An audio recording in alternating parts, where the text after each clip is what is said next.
ಎಲ್ಲರಿಗೂ ನಮಸ್ಕಾರ. ಶರಣರೊಳಗ ಪವಾಡಗಳು ನಡೆದೇ ಇಲ್ಲ ಅಂತೇನಿಲ್ಲ, ಆದ್ರೆ ಅದಕ್ಕೆ ವೈಜ್ಞಾನಿಕ ಹಿನ್ನೆಲೆ ಅದ.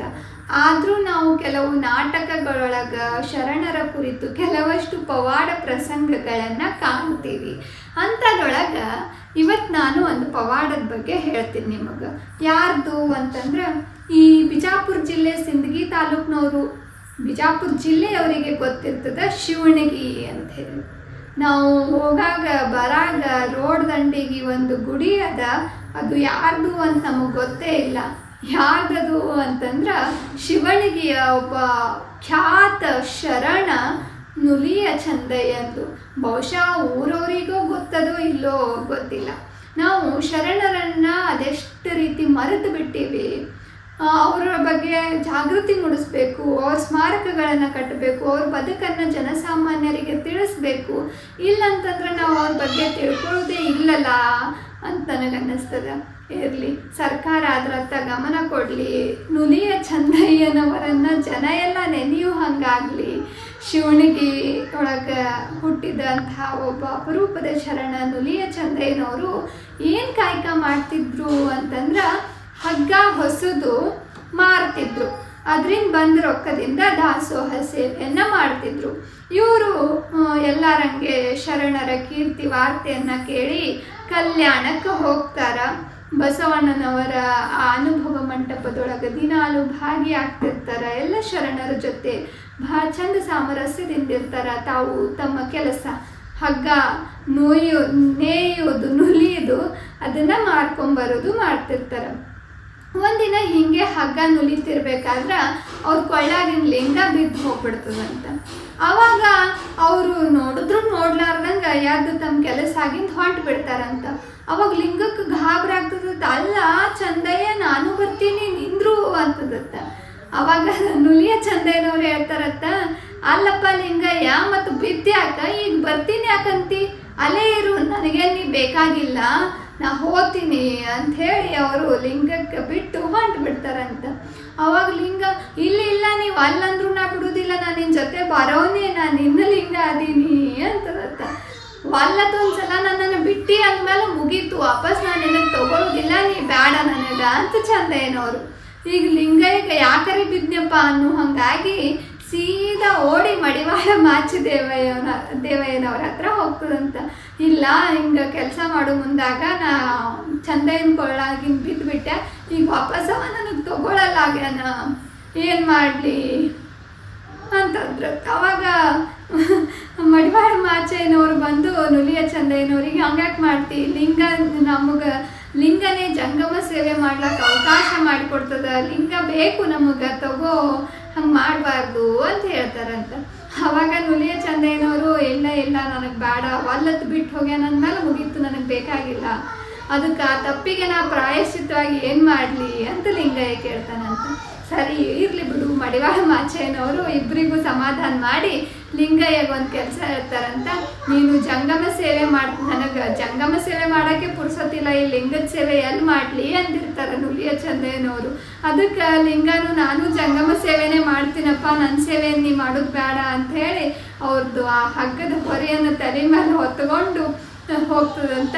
ಆಮೇಲೆ ಒಂದಿನ ತಾನೇ ಹಗ್ಗ ನೇಯ್ಕೊಂಡು ಮಾರ್ಕೊಂಬರಕ್ಕೆ ಹೋಗಿರ್ತದತ್ತ ಲಿಂಗಯ್ಯ.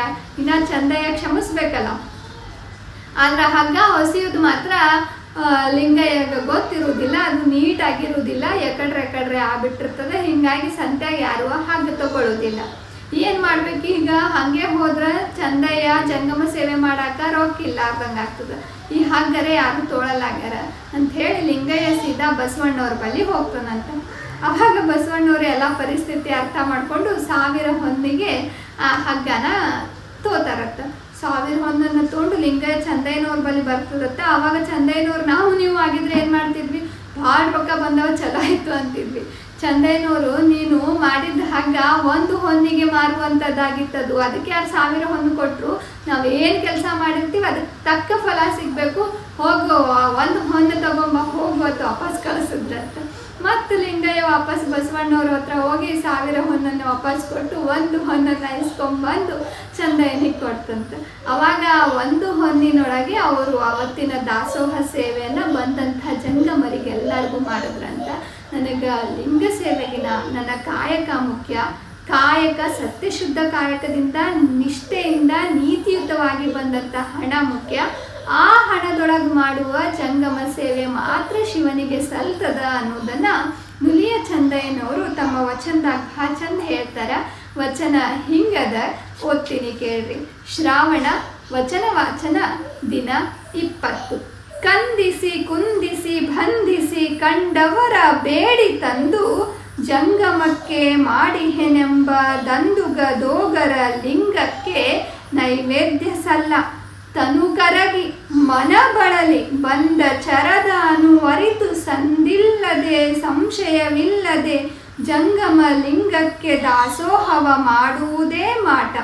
ಕಾಶಿಯ ಕಾಯಿ ಕಾಡಿನ ಸೊಪ್ಪಾಯಿತ್ತಾದಡು ಕಾಯಕದಿಂದ ಬಂದುದು ಲಿಂಗಾರ್ಪಿತ. ಚನ್ನಬಸವಣ್ಣ ಪ್ರಿಯ ಚಂದೇಶ್ವರ ಲಿಂಗಕ್ಕೆ ನೈವೇದ್ಯ ಸಂದಿತ್ತು. ನಾವು ಯಾರ್ದೋ ತಲೆ ಹೊಡೆದು ಸಿಕ್ಕಾಪಟ್ಟೆ ಹಣ ಮಾಡಿ ಸುಮ್ಮನೆ ಅನ್ಯಾಯದಿಂದ ಬಂದಂಥ ದುಡ್ಡಿನೊಳಗೆ ಜಂಗಮ ಸೇವೆ ಮಾಡಿದ್ರೆ ಅದು ದೇವರಿಗೆ ಸಲ್ಲುವುದಿಲ್ಲ. ನಾವು ಮಾಡುವ ಸಣ್ಣ ಕೆಲಸನೇ ಇರಲಿ, ಅದರಿಂದ ನೀತಿಯಿಂದ ಬಂದ 1 ರೂಪಾಯಿ ಇರಲಿ, ಅದರಿಂದ ನಾವು ಒಬ್ಬರಿಗೆ ಸೇವೆ ಮಾಡಲಿ, ಅದು ದೇವರಿಗೆ ಮುಟ್ಟುತ್ತದ ಅನ್ನೋದನ್ನು ಈ ವಚನದ ಮುಖಾಂತರ ಅಷ್ಟು ಸೊಗಸಾದ ಸಾಹಿತ್ಯವನ್ನು ನಾವು ಈ ಶರಣರೊಳಗೆ ಕಾಣ್ತೀವಿ. ಇವರ ವಚನಗಳ ಅಂಕಿತ ಚನ್ನಬಸವಣ್ಣ ಪ್ರಿಯ ಚಂದೇಶ್ವರ ಲಿಂಗ. ಚಂದೇಶ್ವರ ಲಿಂಗ ಇವರ ವಚನಗಳ ಅಂಕಿತ ಆಗಿತ್ತು. ನಮ್ಮ ಶಿವಣಿಗೆ ಒಳಗೆ ಇಂಥ ಶರಣರು ಇದ್ದರು. ಅವರು ಏನು ಕೆಲಸ ಮಾಡ್ತಿದ್ರು, ಲಿಂಗ ಅವ್ರ ಹತ್ರ ಬರ್ಲಿಕ್ಕೆ ಹೆಂಗೆ ಹಾತೊರಿತ್ತು. ಲಿಂಗಕ್ಕಿನ ಜಂಗಮ ಸೇವೆನೇ ಮುಖ್ಯ.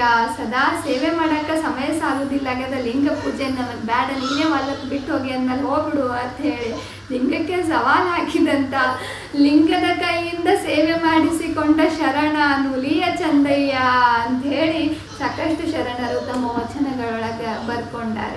ನಾಳೆ ಇನ್ನೊಬ್ಬ ಶರಣರ ಮತ್ತೊಂದು ಇಂಟ್ರೆಸ್ಟಿಂಗ್ ವಚನದೊಟ್ಟಿಗೆ ಸಿಗ್ತೀನಿ. ಅಲ್ಲಿ ತನಕ ಶರಣಾರ್ಥಿ.